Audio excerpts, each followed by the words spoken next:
Hey guys, welcome back to the channel. Welcome to another video. We're going to be talking about Kalidou Koulibaly, the defender who is on his way to Chelsea. It seems to be a signed and sealed, done and dusted deal, this one, that Kalidou Koulibaly will soon to be officially unveiled as a new Chelsea player. The deal came about as of yesterday into today, and everything seems to be in order for this move to be all confirmed and made official. And it seems that Chelsea have acquired a new defender. We're going to be talking all about this move, what it means for Koulibaly and what it means for Chelsea as well. But before we get into all of that, I would like to remind you to please like the video and also subscribe if you're new. Both things always and forever be greatly appreciated. But for now, let's get into the video talking about Kalidou Koulibaly, who is going to Chelsea. Like I say, this all came about yesterday, a little bit out of left field. I don't think it really entered the public eye much, this move, until yesterday, where the news broke that Chelsea were very close to sealing this move, and we are waiting official confirmation of this move. Could happen imminently, maybe even as this video goes up perhaps. But everything does seem to be in place for this move to go ahead. And Fabrizio Romano stated on Twitter that personal terms have all been agreed between Chelsea and Koulibaly, with the centre-back earning something in the region of 10 million euros net salary, and the clubs have both seemingly agreed a fee somewhere in the region between 38 to 40 million euros, some sort of setup and structure to that deal, where obviously add-ons will take its toll as well, taking it up to seemingly 40 million. So everything, like I say, does seem to be in place, and everything that everybody has said seems to be in place for this move to go ahead. So what about the player himself then? Well, of course, anybody that knows football would have known about Koulibaly from the past several years, where he has been one very wanted property of a defender. He's 31 years of age. He's very experienced. He's made over 300 appearances for Napoli since arriving in Italy in 2014. A ton of appearances more for his national team of Senegal. Of course, he's won a few trophies during his time at club level. He's of course won a couple with Napoli, including the big domestic cup, the big domestic cup in Italy. I think he's even won one with his former club of Genk when he was in Belgium.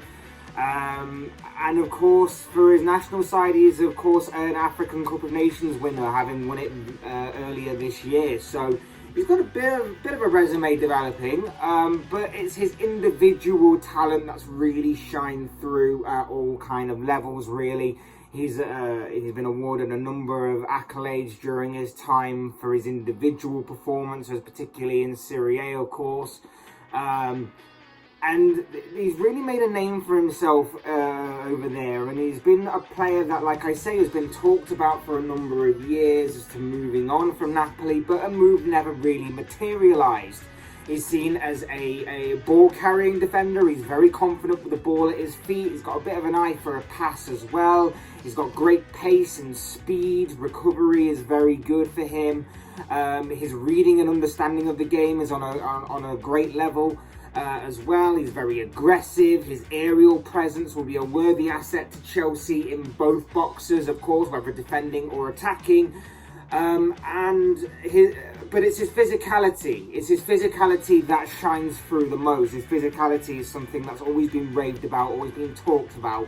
And when you always think about the Premier League, you always think about the intensity that the Premier League provides, the physicality that the Premier League is known for, and that obviously you need to adapt to if you want to kind of swim in that league rather than sink. And all of those kind of traits and attributes and assets are all seemingly worthy of him being a perfect fit for England's top tier division. And they always have been. Like I say, this is a guy that is not like a diamond in the rough or some sort of unknown player. He's been known and notorious for a number of years now, because obviously playing for Napoli, being in the Champions League, so on and so forth. But he's been talked about and looked at for a while. It's just, like I say, a move never really materialised, despite the fact that he was seen as being one of the best defenders in the world, even close to rivaling, in my opinion, the best defender in the world, which is, of course, Virgil van Dijk. And with all due respect to Napoli, this guy was always seen as being someone who belonged elsewhere, shall we say. He was always seen as being destined for bigger things above Napoli's station, with all due respect. But like I say, a move never materialised. It was either a money situation, or teams went in another direction, or whatever it may be. Just a move never really materialised for Koulibaly until, obviously, now. He seems to have all the tools to make him a phenomenal defender, and obviously that was very much displayed in Serie A with Napoli. And of course, he just fits into this Chelsea team. He has all the tools to make him a great defender. He fits into this Chelsea team perfectly, in my opinion. A player that can obviously fill the void left by Antonio Rudiger, so therefore he's a perfect replacement. A player who can get on the ball, make a pass, drive into midfield to create space, and someone who just immensely and immediately improves that squad and plugs defensive gaps, and just is a perfect fit, in my opinion. And sometimes Chelsea's transfer business in the past hasn't quite been that way. It hasn't quite seen as being perfect. They've just gone for more of a name or more of a player than actually thinking about how they improve the team, why would they improve the team, what do they offer this team that other players just don't. But this is perfect. This, in my opinion, is perfect. And just going off from Koulibaly a second to actually focus on Chelsea as a club, it shows such a level of ambition, shows such a level of promise and where they're looking to go this season that Chelsea are putting forward in this transfer window. We've already talked about the likes of Raheem Sterling coming in, and there have been other names that have been floating around as well that are both intriguing and very much exciting. But overall, this just shows that this new era, this new ownership, is really backing their manager here, and that is exactly what they needed to do. It's exactly the kind of marker that they needed to set down right from the get-go in their first transfer window as owners of this big club. And it really laid some questions to rest, because we all thought that with this new era coming in, this new ownership, there were question marks over how they would conduct their business, how they would conduct their transfer policy. Would they listen to the manager? Would they go in their own direction with it? There were all these kind of questions of whether or not this would be worth it, whether they would listen to Thomas Tuchel, whether they would listen to people that know and understand football. And so far, they're doing everything right, and they're getting their fans on side, it seems. Like I say, it took them a bit of a time to wake up in this transfer window, but when they have woke up, and they are making massive waves in this transfer window, at least in the public eye anyway. There might be more going on behind the scenes. We're maybe hearing about more stories coming out as obviously the countdown to deadline day and the window closing ticks on. But obviously, like I say, with Raheem Sterling coming in, Koulibaly seems to be following suit now. There's this Nathan Ake deal that's still being discussed and talked about as happening as well, along with other big names that are being talked about. I know that Rafinha seems to be now moving to Barcelona, and that's fine, but that was being talked about. There was the Ousmane Dembele thing as well, even to one that doesn't seem to be happening now, or being on the back burner, or however you want to put it, in Jules Koundé. There were still big names that were being discussed as they're coming through the door at Stamford Bridge, and there still are big names. The Cristiano Ronaldo link, for example, the Robert Lewandowski link, for example. Like, whether or not these things do materialise or not, it does make for an exciting time at Chelsea, and an interesting one at that. Chelsea are making all the right noises in this transfer window. It's just, as the window does tick on, like I say, they've got to now turn those noises into something more legitimate.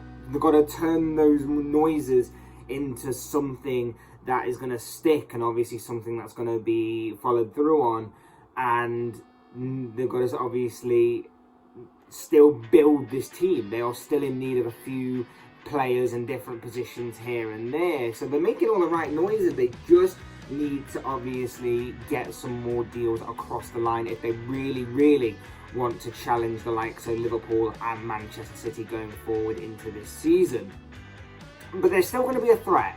They're still going to be a threat with the business that they've done so far, with the team they have, with the manager that obviously they have. They're still going to be a threat. Whether or not they can challenge the likes of Manchester City and Liverpool or not remains to be seen. Like I say, I still think they need a few players in a few more areas. But with the goals they've added from a wide position, a wing position in Raheem Sterling, with a strong and physical defender in Koulibaly who's able to, like I say, drive into midfield, open up space, and also has an eye of a pass because he's a very confident player with the ball at his feet. They are excellent additions, in my opinion, and worthy of being recognised as that. Another winger, a clinical and consistent striker up front, and maybe even a central midfielder if obviously they have the money left over to do that, would, in my opinion, round off what has been a perfect transfer window, or what would be a perfect transfer window for Chelsea. I'm not going to do this club won the transfer window, or this club won the transfer window. I'll just say that if Chelsea can acquire players in those three positions, as well as Nathan Ake to back up the defence and whatever it may be, then in my opinion, Chelsea would have had a perfect transfer window and have all the tools ready to challenge the likes of Liverpool especially. But maybe they can also bring in Manchester City into that equation as well as the challenging for them. It's going to be a very interesting countdown to the end of the transfer window, especially if you're a Chelsea fan with all the noises that they're making. But one thing that we seemingly do know is that Kalidou Koulibaly is soon to be unveiled as a new Chelsea player. But those are just the thoughts, comments, opinions, predictions, whatever you want to call it, of this guy. I want to know what you guys think. What do you make of the news that Kalidou Koulibaly is set to become a new Chelsea player? What are your own thoughts, your comments, opinions, predictions, feelings, whatever you want to call it on this situation? I'd love to read them all down below in the comments section. I'm sure it will make for interesting reading. Otherwise, hit that like button on the way out. Enjoy the video. Subscribe if you're new or want to see more content like this. Both things are always and probably greatly appreciated. And as always, thank you all so much for watching and listening. I've been Fletch. This has been another Fletch Talks video. And I'm going to speak to you all again soon in another video.